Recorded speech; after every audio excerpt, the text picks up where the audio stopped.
नमस्कार मित्रांनो, ठरलं तर मग या मालिकेच्या आजच्या भागामध्ये मी तुम्हा सर्वांचे अगदी मनपूर्वक स्वागत करते। आजच्या भागामध्ये आपल्याला पाहायला मिळतं की आता सायली गार्डन कॅफेमधून पेमेंट करून बाहेर पडणार, परंतु त्याचवेळी सायलीचा लक्ष जातो तिथे उभे असणाऱ्या सचिनकडे। आता सचिन समोर असतो आणि सचिनसोबत साक्षीसुद्धा असते। आता साक्षी आणि सचिन यांना एकत्र पाहून सायलीला धक्काच बसतो। सायली म्हणते साक्षी शिकरे जिवंत आहे आणि त्यातही सचिन भाऊजींसोबत, आणि म्हणूनच सायली लगेच त्यांचा फोटो काढून घेते आणि आता सायलीला काय करावं काहीच कळत नसतं। इथे मात्र सचिनचं लक्ष पडताच सायलीने आपल्याला पाहिलंय हे ज्यावेळी सचिनच्या लक्षात येतं त्यावेळी सचिनही घाबरून गेलेला असतो। आता साक्षीही पाहते की सायलीने आपल्याला पाहिलेलं आहे। आता साक्षीसुद्धा पूर्णपणे घाबरून गेलेली असते। ती लगेच गॉगल लावते, सचिनचा हात पकडते आणि तिथून पळ काढते। इकडे मॅनेजर सायलीला म्हणतात, मॅडम तुमचं पेमेंट झालं आहे। आता सायली त्यांच्याशी बोलेपर्यंत साक्षी आणि सचिन तिथून निघून जातात। सायली लगेच धावत पळत बाहेर येते आणि पाहते तर साक्षी तिची गाडी घेऊन निघालेली असते। सायली म्हणू लागते साक्षी शिकरे जिवंत आहे, म्हणजे हिने आपल्याला अगदी सहज फसवलं आहे। म्हणजे किती भयानक आहे हे सगळं काही, आणि तेही सचिन भाऊजींसोबत। नाही, आता मला हे सगळं काही यांना सांगावंच लागेल। आणि म्हणूनच सायली घाईघाईने अर्जुनला फोन करायला घेते। आता अर्जुन मात्र क्लायंटसोबत मीटिंगमध्ये अडकलेला असतो। सायलीचे फोनवर फोन येत असतात, परंतु अर्जुनला मात्र काहीच माहीत नसतं। आता चैतन्यही त्या ठिकाणी असतो। चैतन्य, अर्जुन आणि क्लायंट यांची मीटिंग चालू असते। तर आता अर्जुन काही फोन उचलत नाही। सायली म्हणू लागते हे ना किती फोन करू, हे तर फोन उचलतच नाही आहेत, मग आता मी काय करू? सायली विचार करते आणि तिच्या लक्षात येतं की पोलीस। सायली मनाशीच म्हणते की आता मला हे सगळं काही पोलिसांना सांगावंच लागेल, आणि म्हणूनच सायली लगेच पोलीस स्टेशनला फोन करते आणि म्हणू लागते, हॅलो पोलीस स्टेशन, मी सायली सुभेदार बोलते, म्हणजे ॲडव्होकेट अर्जुन सुभेदार यांची बायको। तर इन्स्पेक्टर साहेब म्हणतात, बोला ना। सायली म्हणू लागते, आश्रम केसमध्ये ज्या साक्षी शिकरेला तुम्ही पकडलं होतं ती साक्षी शिकरे जिवंत आहे। तर इन्स्पेक्टर साहेब सायलीला म्हणतात, मॅडम तुमचा काहीतरी गैरसमज होत आहे, कारण साक्षी शिकरे यांचाच जेलमध्ये दुर्दैवी मृत्यू झाला आहे। सायली म्हणते, नाही, त्यांनी पोलीस आणि आम्हा सगळ्यांनाच फसवलं आहे। त्यांनी हे सगळं काही खूप शतापीने केलं आहे, परंतु साक्षी शिकरे जिवंत आहे। मी अगोदरसुद्धा तिला पाहिलं होतं, परंतु आज मी तिला स्पष्ट पाहिलं, साक्षी शिकरे जिवंत आहे। इन्स्पेक्टर साहेब सायलीला म्हणतात, तुम्ही हे खरं सांगत आहात का? सायली म्हणते की हो, मी स्वतः तिला पाहिलं आहे। इन्स्पेक्टर साहेब म्हणतात, बरं ठीक आहे। सायली म्हणते, याची मी लेखी तक्रारही द्यायला तयार आहे। असं म्हणत सायली फोन ठेवते। आता सायली पुन्हा एकदा अर्जुनला फोन करण्याचा प्रयत्न करत असते। सायली पूर्णपणे बिथरून गेलेली असते, परंतु इथे अर्जुनची मीटिंग चालू असते, त्यामुळे अर्जुन काही सायलीचा फोन उचलत नाही। सायली म्हणू लागते, अहो प्लीज फोन उचला, खूप महत्त्वाचं बोलायचं आहे। तर आता अर्जुनची क्लायंटसोबतची मीटिंग संपते। क्लायंट अर्जुनला म्हणतात, बरं सर मी येतो, असं म्हणत ते निघून जातात। आता अर्जुन चैतन्यशी बोलतो आणि मोबाईल पाहतो, तर त्यामध्ये सायलीचे भरमसाठ मिस कॉल असतात। अर्जुन म्हणतो, बायकोचे एवढे फोन, नक्की काय झालं असेल? आणि त्याचवेळी अर्जुनला पोलीस स्टेशनमधून फोन आलेला असतो। तर आता इन्स्पेक्टर साहेब अर्जुनला म्हणतात, हॅलो ॲडव्होकेट अर्जुन सुभेदार, तुमच्या मिसेसचा कॉल आला होता, त्यांनी साक्षी शिकरे यांना पाहिलं आहे। आता हे ऐकल्यानंतर अर्जुनला धक्काच बसतो। अर्जुनला काय बोलावं काहीच कळत नाही। तर इन्स्पेक्टर साहेब अर्जुनला म्हणतात, ॲडव्होकेट अर्जुन सुभेदार, तुमचं याबद्दल काही म्हणणं आहे का? म्हणजे तुम्ही या अगोदर साक्षी शिकरे यांना पाहिलं आहे का, किंवा याबद्दल तुम्हाला काही माहीत आहे का? तर आता अर्जुन काहीच बोलत नाही। इन्स्पेक्टर साहेब म्हणतात, बोला ना। तर अर्जुन म्हणतो, नाही, मला काहीच माहीत नाही। तर इन्स्पेक्टर साहेब अर्जुनला म्हणतात, बरं ठीक आहे, आता आम्ही आमच्या टीमसोबत महिपत शिकरे यांच्या घरी जात आहोत। साक्षी जिवंत आहे याचा काही पुरावा मिळतो का याचा शोध घेतो। अर्जुन म्हणतो, बरं ठीक आहे, तुम्हाला जर काही माहिती सापडली तर आम्हाला नक्कीच कळवा, असं म्हणत अर्जुन फोन ठेवतो। चैतन्य विचारतो, काय झालंय, साक्षीबद्दल काय बोलत होते? तर अर्जुन म्हणतो की सायलीने साक्षीला पाहिलं आहे आणि तिने पोलिसांकडे थेट कंप्लेंटही केली आहे। आता हे ऐकून चैतन्य म्हणू लागतो, काय, सायली वहिनीने पोलिसांना फोन केला? अर्जुन, अरे तुला कळतंय का, तुला हे सत्य माहीत होतं, परंतु तू सायली वहिनीपासून हे सत्य लपवून ठेवलंयस। तुला कळतंय का तू केवढी मोठी चूक केली आहेस? आता जर सायली वहिनीला कळालं की हे सगळं काही तुला माहीत होतं तर ती काय करेल? खरं तर करायलाच हवं, कारण तू खूप मोठा खोटेपणा केलायस। अर्जुन, तुला एवढंही कळत नाही का? तू का खोटं वागलास? आता तू काय करणार आहेस? आता अर्जुन सायलीला फोन करण्याचा प्रयत्न करत असतो, परंतु सायली काही अर्जुनचा फोन घेत नसते। अर्जुन म्हणतो, सायली मला गार्डन कॅफेमध्ये भेटणार होती, चल आपण तिथेच जाऊया असं म्हणत चैतन्य आणि अर्जुन गार्डन कॅफेमध्ये निघालेले असतात. अर्जुन पूर्णपणे घाबरून गेलेला असतो. तर दुसरीकडे सायली आता रस्त्याने निघालेली असते. परंतु सायलीला ते सर्व क्षण आठवतात ज्यावेळी कल्पनाताईंनी आनंदाची बातमी खरी दिलेली असते आणि म्हणालेले असतात अस्मिताच्या बाबतीत गोड बातमी आहे आणि म्हणूनच लवकरच पेढे बर्फी तयार ठेवा. ज्यावेळी सचिनचं सत्य सगळ्यांसमोर आलेलं असतं त्यावेळी अस्मिता खूप पॅनिक झालेली असते. अस्मिताने सचिनची कॉलर पकडलेली असते आणि सचिनला म्हणालेली असते की तू उत्तर दे, मला उत्तर हवं आहे. आणि अस्मिताची ती अवस्था आजही सायलीला आठवत असते. तिला झालेला त्रास आणि या अवस्थेत तिला होणारा त्रास या सगळ्या गोष्टींचा सायलीला अंदाज असतो. सायलीला आठवतं सायली अस्मितासाठी पाणी घेऊन जाते त्यावेळी अस्मिता पाण्याचा ग्लास फेकून देते आणि म्हणू लागते सायली यापेक्षा मला विष आणून दे. सायली अगं यापेक्षा मरण बरं गं. तर आता सचिन खोटं बोलत म्हणतो की जी मुलगी माझ्यासोबत होती ती फक्त माझी कलीग होती. तर आता अर्जुनने ज्यावेळी सचिनच्या कानाखाली मारलेलं असतं अर्जुनलाही सगळ्यात खूप राग आलेला असतो. तर प्रतापराव म्हणू लागतात मी माझ्या मुलीला आयुष्यभर पोसायला तयार आहे. माझी मुलगी सुशिक्षित आहे आणि हुशार आहे आणि समंजस पण आहे. ती तिच्या नवऱ्याच्या आधाराशिवाय राहू शकते, पण मी तिच्या बाळाचा बाप मात्र हिरावून नाही घेऊ शकत आणि म्हणून फक्त तू वाचलायस. आता हे सर्व क्षण सायलीला आठवत असतात. आणि एवढं सगळं होऊनही सचिन खोटं बोलत अर्जुनला म्हणतो की मी आज तिला भेटलो होतो, शेवटचं भेटलो होतो हेच सांगायला की आपण यापुढे नाही भेटू शकत. तर अस्मिता म्हणते हो का, मग शेवटची भेट ही मिठी मारून द्यायची असते का आणि सगळ्यात महत्त्वाचं किस करावी लागते का, हीच असते का ती शेवटची भेट. कारण अस्मिताने हे सगळं काही प्रत्यक्ष पाहिलेलं असतं. सचिन अरे किती खोटं बोलणार आहेस, जरा तरी लाज बाळग, अरे आपलं बाळ ऐकतंय आणि हा असा आदर्श ठेवणार आहेस का तू त्याच्यासमोर, असं म्हणत अस्मिता खूप चिडलेली असते. सचिनच्या बाबतीत तिचा खूप राग होत असतो कारण सचिनने अस्मिताच्या चांगुलपणाचा गैरफायदा घेतलेला असतो आणि तिचीच फसवणूक केलेली असते. तर दुसरीकडे अर्जुन आणि चैतन्य गार्डन कॅफेला यायला निघालेले असतात. चैतन्य अर्जुनच्या फोनवरून सायलीला फोन करण्याचा प्रयत्न करत असतो परंतु सायली काही फोन उचलत नाही. चैतन्य अर्जुनला म्हणतो अर्जुन सायली वहिनी फोन उचलत नाही आहे. तर आता अर्जुन घाबरतो आणि म्हणू लागतो सायलीला कळालं असेल का की मी तिच्यापासून एवढं मोठं सत्य लपवलं आहे, ती माझा फोन का उचलत नसेल, ती कुठे गेली असेल रे चैतन्य, ती मला सोडून तर गेली नसेल ना. चैतन्य म्हणतो अर्जुन अरे असं काहीही होणार नाही, सायली वहिनी विचारात आहे आणि तिला टेन्शन आलं असेल आणि म्हणूनच कदाचित ती फोन उचलत नसेल, थांब मी माझ्या फोनवरून करतो असं म्हणत चैतन्य त्याच्या फोनवरून फोन करतो परंतु सायली काही फोन उचलत नसते. चैतन्य म्हणू लागतो माझ्याही फोनवरून फोन उचलत नाही आहे. अर्जुन म्हणतो मग काय झालं असेल, सायली कुठे असेल नक्की. आता मात्र अर्जुनलाही सायलीची काळजी वाटत असते. तर दुसरीकडे सायली रस्त्याने एकटीच चाललेली असते. तिच्या डोक्यात फक्त अस्मिताचे विचार चालू असतात. सायलीला अर्जुनचं बोलणं आठवतं. अर्जुनने सचिनला सांगितलेलं असतं यापुढे जर तू असं काही करण्याचा प्रयत्न केलास, एक पाऊल जरी पुढे टाकलंस तरी माझ्या हातूनच तुझा जीव जाईल. तर पूर्णाजी सचिनला म्हणतात सचिन या घराने आत्तापर्यंत तुझा जावई म्हणून मान केला आहे, मान दिला आहे, परंतु तो मान घेण्याची तुझी लायकी तरी आहे का.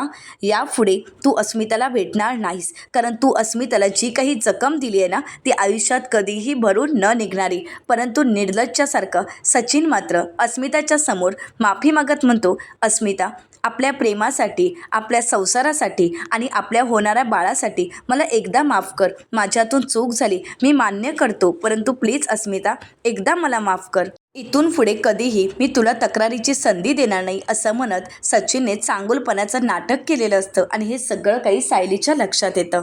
रात्रीच्या वेळी साक्षीने सचिनला भेटायला येणं आणि सायली अर्जुनने त्यांना रंगेहात पकडणं आणि त्यानंतर सचिनचं ते खोटं बोलणं की ही स्त्री नव्हती, कोणी मुलगी नव्हती, तर एक पुरुष मला भेटायला आला होता. आणि ज्यावेळी अस्मिताच्या समोर सायली अर्जुन हे सत्य घेऊन येतात त्यावेळी अस्मिता सचिनची बाजू घेते आणि म्हणू लागते मला माहीत आहे सचिनने एकाकडून पैसे उधार घेतले होते आणि ती व्यक्ती त्रास देत आहे आणि तुम्ही त्याला सपोर्ट करायचं टाकून त्याच्यावरच आरोप करताय. तर सायली म्हणालेली असते अस्मिताताई तुम्ही चुकताय, तुम्ही खूप मोठी चूक करताय. तर अस्मिता म्हणते की माझी जर चूक असेल तर त्याची शिक्षा भोगायला आणि त्याचे परिणाम भोगायला मी तयार आहे. तर अर्जुन म्हणतो याचे परिणाम फक्त तुला एकट्याला भोगावे लागणार नाही आहेत अस्मिताई, तर तुझ्या होणाऱ्या बाळाला सुद्धा. परंतु अस्मिता काही ऐकून घ्यायला तयारच नसते. अर्जुन म्हणतो अस्मिताई आता तुला काहीच कळणार नाही कारण या नवऱ्याच्या प्रेमाची पट्टी तुझ्या डोळ्यावर आहे असं म्हणत अस्मिताला समजावण्याचा प्रयत्न केलेला असतो. परंतु अस्मिताचा मात्र सचिनवर विश्वास असतो. तर त्यानंतर सचिनचं वारंवार खोटं बोलणं, घराबाहेर पडणं हे सर्व क्षण सायलीला आठवत असतात. तर आता कॅफे गार्डनमध्ये सचिन साक्षीला भेटायला येणं हेही सायलीला समोर दिसत असतं आणि सायली मात्र त्याच विचारात घरी चाललेली असते. तर दुसरीकडे पाहायला मिळतं अर्जुन गाडी चालवत असतो. सायलीचा शोध चालू असतो. सायली कुठेच सापडत नसते. आता सायली आपल्यावर रागवली तर नसेल ना, ती घर सोडून तर गेली नसेल ना, असे असंख्य विचार अर्जुनच्या मनात येतात. अर्जुन चैतन्यला म्हणतो, चैतन्य ती माझ्यावर रागवली असेल का? ती मला माफ करेल का? ती खरंच मला सोडून तर गेली नसेल ना? तिला एव्हाना सत्य कळालं असेल का की साक्षी जिवंत आहे? हे सत्य मला कळालं आणि मी तिच्यापासून लपवलं. तर चैतन्य अर्जुनला म्हणतो, अर्जुन मी तुला अगोदरच सांगितलं होतं की सायली वहिनीला हे सत्य सांग, पण नाही, तुला माझं ऐकायचंच नव्हतं ना. आता या सगळ्या विचारात अर्जुन गाडी चालवत असतो आणि या सगळ्या विचारात अर्जुनचं गाडीवरचं नियंत्रण सुटतं आणि आता कसाबसा तो गाडी सावरतो. चैतन्य म्हणतो, अर्जुन तू गाडी अगोदर बाजूला लाव आणि हो तू आता बाजूच्या सीटवर बस, तू इथे बस, मी गाडी चालवतो, कारण तुझा कशातच लक्ष नाही आहे, तू जरा शांत बस, असं म्हणत आता चैतन्य अर्जुनला सावरतो. तर दुसरीकडे सुभेदारांच्या घरी आपल्याला पाहायला मिळतं कल्पनाताईंनी खूप छान छान खेळणी, कपडे, दुपटी सगळं काही आणलेलं असतं आणि त्या सगळ्या गोष्टी अस्मिताला दाखवत असतात आणि म्हणू लागतात, अस्मिता मी बाहुली आणि गाडीसुद्धा आणून ठेवली आहे. अस्मिता म्हणते, ते एक बरं केलंस. आणि मम्मा अगं ह्याचा कलर किती छान आहे ना, बाळाला अगदी खुलून दिसेल. आणि त्याचवेळी सायली घराबाहेर उभी असते. सायलीला या सगळ्या विचाराने ती पूर्णपणे थकून गेलेली असते आणि आता ज्यावेळी अस्मिताच्या चेहऱ्यावरचा आनंद पाहते त्यावेळी तिला खूप वाईट वाटतं, कारण सचिनचा खरा चेहरा सायलीला कळालेला असतो.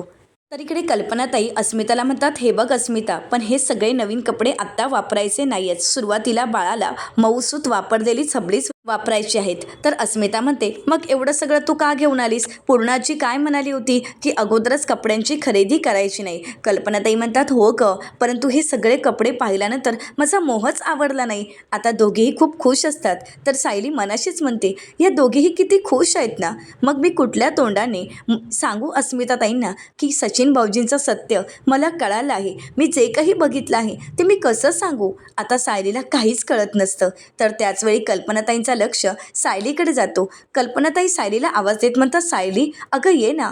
आता सायली हळूहळू एक एक पाऊल पुढे टाकत घरात येते. परंतु सायली खूप थकली आहे, तिला त्रास होत आहे हे कल्पनाताईंच्या लक्षात येतं. कल्पनाताई सायलीला आधार देतात आणि म्हणू लागतात, काय झालंय सायली, तू एवढी घामाघूम का झाली आहेस? बस बरं, असं म्हणत तिला शांत बसवतात. आता प्रिया हे सगळं दृश्य पाहते आणि मनाशीच म्हणते, सायलीची ही अवस्था झाली आहे म्हणजेच मी टाकलेला डाव यशस्वी ठरलाय वाटतं. सचिन आणि साक्षीचं सत्य सायलीला नक्कीच कळालं असणार. आता प्रिया तर खुश असते. तर इकडे अस्मिता प्रियाला म्हणू लागते, अगं तन्वी बघतेस का, जा सायलीसाठी पाणी घेऊन ये.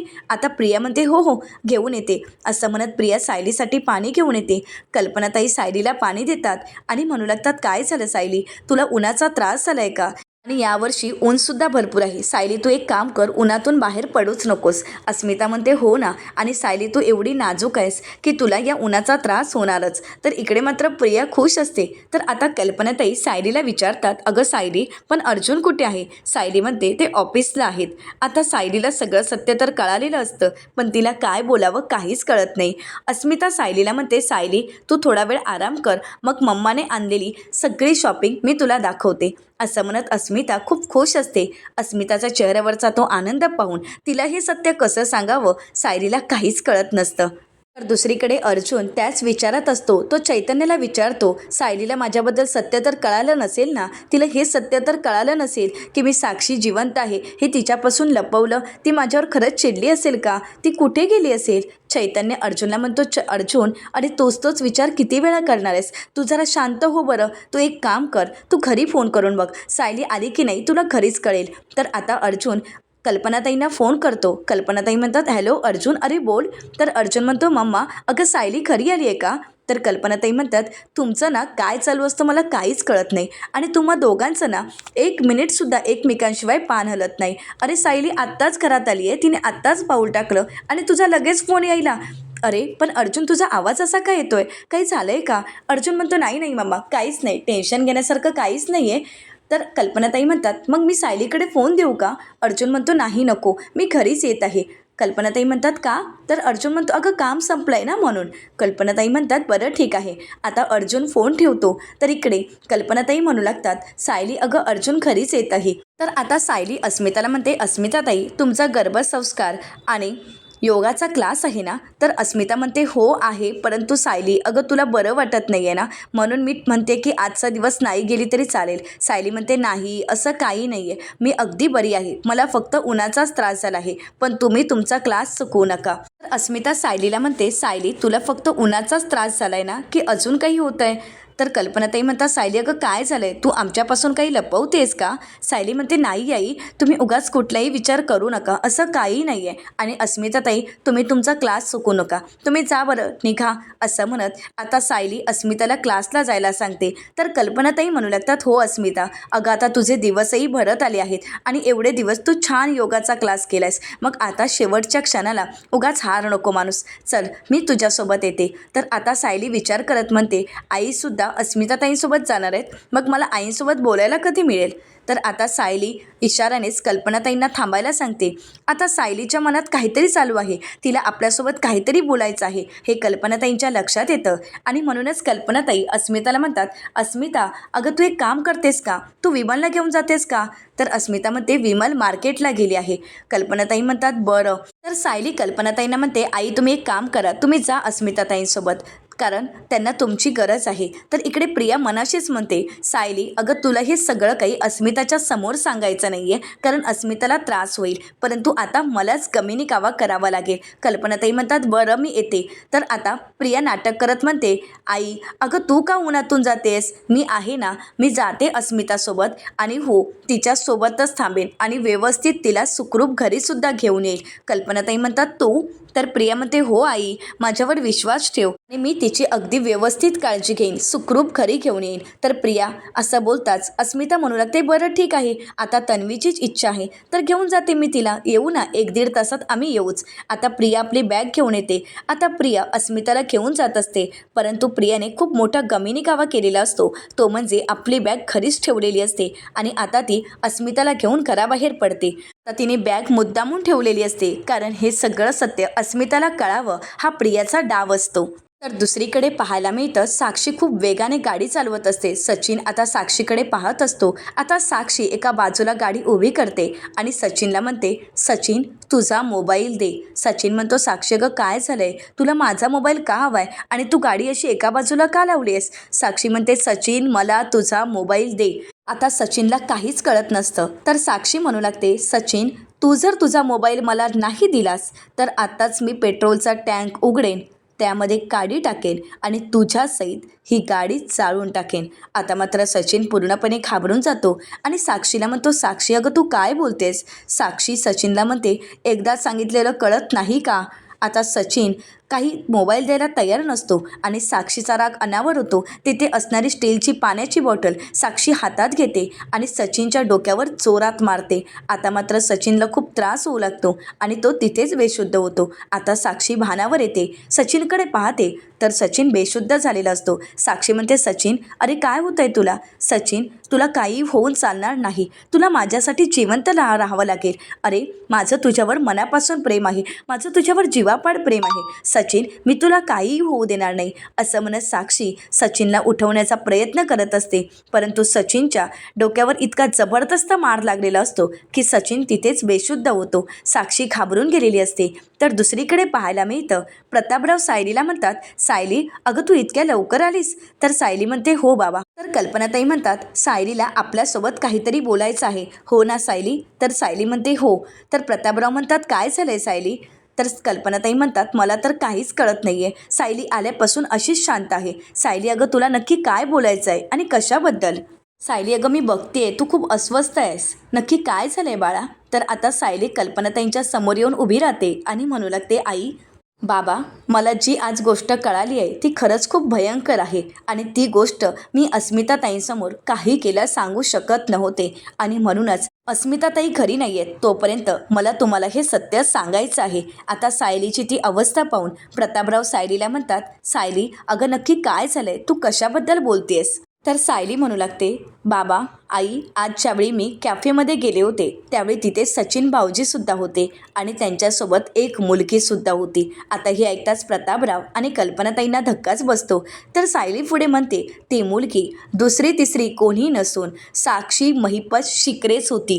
आता हे ऐकल्यानंतर त्यापेक्षाही मोठा जबरदस्त धक्का बसतो, कारण जो धक्का सायली पचवू शकली नसती तोच धक्का आता कल्पनाताई आणि प्रतापराव यांनाही बसतो, कारण हे सत्य आता सगळ्यांसमोरच आलेलं असतं. तर दुसरीकडे साक्षी सचिन जिवंत आहे की नाही ते त्याचा श्वास चेक करून पाहते. आता सचिन तर जिवंत आहे हे ज्यावेळी साक्षीच्या लक्षात येतं त्यावेळी साक्षी खुश होते आणि म्हणू लागते, सचिन तू जिवंत आहेस, खरंच किती छान झालं ना सचिन. अरे मी तुझ्याकडे काय मागितलं होतं, फक्त तुझा मोबाईल मागितला होता ना, मग द्यायचा होता, का असा वेडेपणा करतोयस. तुला माहीत आहे ना मला जे हवं ते हवंच आणि माझ्यापासून कोणतीही गोष्ट लपवलेली मला चालत नाही. आणि तू तुझा मोबाईल का देत नव्हतास, काय आहे त्याच्यात. तुझ्या बायकोचा आणि तुझा फोटो, तुझ्या बायकोसोबत तुझे झालेले ते लव मेसेज की तुझी बायको प्रेग्नेंट आहे आणि तिच्यासाठी गर्भसंस्कारचे व्हिडिओ. हो ना, पण तू माझ्यापासून काहीही लपवू शकत नाही, कारण ही साक्षी शिकरे आहे. दे ना मला मोबाईल. अरे माझं तुझ्यावर खूप प्रेम आहे. आणि आता बघ, असं म्हणत आता साक्षी सचिनला म्हणते, दे ना मोबाईल, कुठे आहे. असं म्हणत साक्षी स्वतःहूनच सचिनच्या खिशात मोबाईल चेक करत असते. आता सचिनच्या ब्लेझरमध्ये साक्षीला मोबाईल सापडतो. साक्षी म्हणू लागते, हा काय, मोबाईल तर सापडला, आता हा मोबाईल स्विच ऑफ आणि तू कोणालाही सापडणार नाही. आता तुझी बायको, तुझी वहिनी, तुझा तो मेहुणा सगळे काही तुला शोधण्याचा प्रयत्न करतील, परंतु तू कोणालाच सापडणार नाही. माय बेबी, आता आपण कायमचे दूर निघून जाणार आहोत. असं म्हणत साक्षी आता सचिनला घेऊन तिथून निघालेली असते. तर दुसरीकडे सुभेदारांच्या घरी कल्पनाताई सायलीला म्हणतात, काय साक्षी शिकरे जिवंत आहे. पण सायली तिचा तर खून झाला होता ना. तर प्रतापराव म्हणतात, आणि हा सचिन तो आपल्याला काय म्हणाला होता की त्याने हे सगळं काही सोडलं आहे, तो त्या मुलीला भेटतही नाही. आणि आता सायली तू म्हणतेस की सचिनला तू कॅफेमध्ये पाहिलेस, नक्की काय प्रकार आहे हा. आणि सायली त्यात ती मुलगी साक्षी आहे, म्हणजे हा केवढा मोठा विश्वासघात आहे. आता मात्र प्रतापराव आणि कल्पनाताई यांनाही या सगळ्याचा खूप त्रास होत असतो. सायली पुढे म्हणू लागते, बाबा मी जेव्हा त्या दोघांना त्या कॅफेमध्ये पाहिलंय ना तेव्हापासून माझं डोकंच गरगरायला लागलं आहे. आणि त्याच वेळी सायली असं बोलत असताना चैतन्य आणि अर्जुन घराबाहेर उभे असतात. तर सायली पुढे म्हणू लागते, पण हेच खरं आहे बाबा की साक्षी शिकरे जिवंत आहे आणि तीच सचिन भाऊजींच्या आयुष्यात आहे, तीच सचिन भाऊजींची गर्लफ्रेंड आहे. आता हे अर्जुननेही ऐकलेलं असतं. अर्जुनलाही धक्का बसतो. कल्पनाताई पाहतात तर अर्जुन आलेला असतो. कल्पनाताई अर्जुनला आवाज देत म्हणतात, अर्जुन बरं झालं बाळा तू आलास. आता अर्जुन लगेच खरात येतो. तर कल्पनाताई अर्जुनला म्हणतात, अरे सायली बघ ना काय सांगते की साक्षी शिकरे जिवंत आहे आणि ती सचिनची गर्लफ्रेंड आहे. आता अर्जुन सायलीकडे पाहतो. तर सायली म्हणू लागते, मी तुमचे फोन घेतले नाहीत कारण मी जे पाहिलं त्या गोष्टीवर माझा विश्वासच बसत नव्हता. मला विचार करायला थोडा वेळ हवा होता आणि या सगळ्या विचारात मी तुमचा फोन नाही घेतला.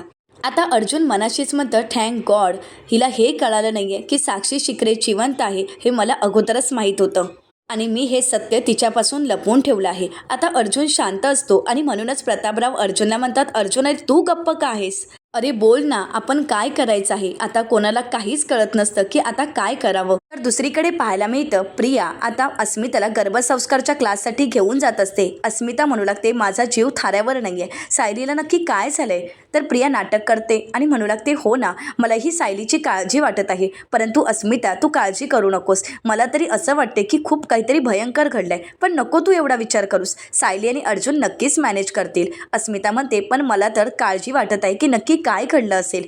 तर प्रिया म्हणू लागते, मी एक काम करते, मी घरी फोन करते आणि विचारते ना. तर अस्मिता म्हणते, नको राहू देत, मीच फोन करते, माझा मोबाईल कुठे आहे. तर प्रिया नाटक करत म्हणते, बघ ना मागे पर्स आहे, तुझा आणि माझा मोबाईल त्या पर्समध्येच आहे. तर आता अस्मिता मागे वळून पाहते तर पर्स नसते आणि म्हणू लागते, अगं पर्स मागे नाही आहे. तर प्रिया म्हणते, अगं मागेच ठेवली होती, बघ ना असेलच. तर अस्मिता म्हणते, अगं मागे नाही आहे. तर प्रिया नाटक करत म्हणते, अरे बापरे, म्हणजे मी या सगळ्या गडबडीत माझी पर्स खरीच विसरले तर, आणि त्यात तुझा आणि माझा मोबाईल आहे. अस्मिता म्हणू लागते, मग आता आपण 2 तास बाहेर काय करणार आहोत आणि आपल्याला कसं कळणार आहे की घरी काय चाललं आहे. माझा जीव थाऱ्यावर नाही आहे, चल आपण घरीच जाऊया. तर प्रिया नाटक करत म्हणते, बरं तू म्हणतेस म्हणून आपण घरी निघूयात. असं म्हणत आता प्रिया अस्मिताला घेऊन घराच्या दिशेने निघालेली असते.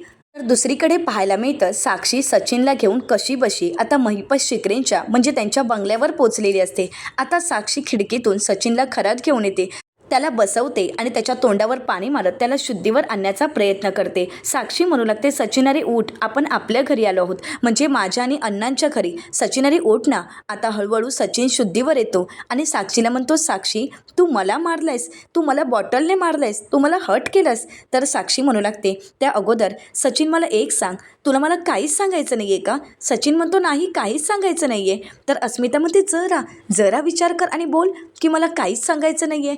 सचिन म्हणतो, हो मला खरंच काही सांगायचं नाही आहे. तर सचिन असं बोलताच साक्षी चिडते आणि म्हणू लागते, सचिन तुला हे सांगायचं नाही आहे का की तुझं लग्न झालं आहे आणि तुझी बायको अस्मिता सुभेदार ही अर्जुन सुभेदार याची बहीण आहे. आता हे सत्य ज्यावेळी साक्षी बोलू लागते त्यावेळी मात्र सचिन पूर्णपणे घाबरून गेलेला असतो. त्याला काय बोलावं काहीच कळत नसतं, त्याला चांगलाच घाम फुटलेला असतो. तर दुसरीकडे सुभेदारांच्या घरी आपल्याला पाहायला मिळतं अर्जुन सायलीला म्हणतो, तुला खरंच खात्री आहे की तू सचिनसोबत साक्षी शिकरेलाच बघितलंयस? तर त्यावेळी तिथे अश्विनही आलेला असतो. अश्विन विचारतो, काय? आता मात्र सर्वांनाच धक्का बसतो. अश्विन म्हणतो, सचिन आणि साक्षी शिकरे, नक्की हा काय प्रकार आहे?